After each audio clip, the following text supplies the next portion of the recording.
À cause de l'erreur de navigation, on avait perdu environ une demi-heure. On s'est dit, bon sang, il faut se dépêcher, on est déjà en retard.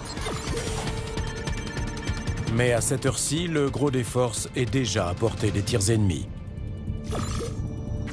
Les Rangers sont obligés de se traîner à 7 nœuds le long de la côte et ils ont encore 3 km à faire.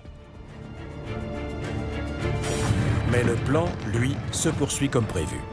Les bombardements s'achèvent pour que les Rangers lancent leur offensive. Mais ces derniers sont encore loin d'être à pied d'œuvre. Les troupes allemandes en profitent pour sortir de leur bunker et ouvrir le feu sitôt qu'elles ont repéré les chalands de débarquement.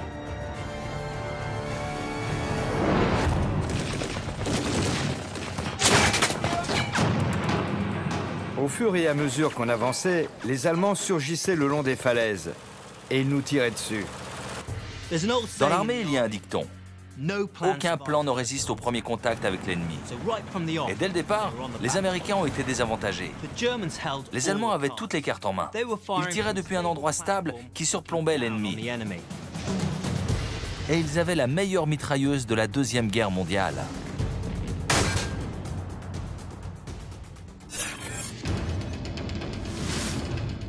La MG-42, alias la scie circulaire. Ce surnom lui vient de son bruit caractéristique. Elle affiche une cadence de tir terrifiante.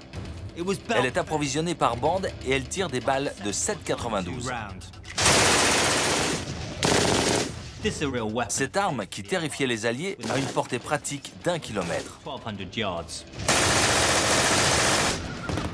Et les chalands étaient à moins de 900 mètres, donc largement dans la zone dangereuse.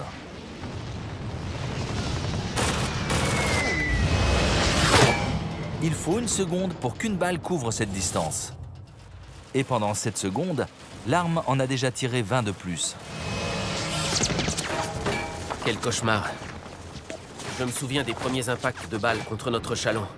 Je me suis dit, bon sang, les Allemands ne plaisantent pas. Ils nous allumaient comme à la fête foraine. Devant James Eichner, à bord du chaland 722, le soldat John Silman reçoit un projectile dans la poitrine. Miraculeusement, il survivra.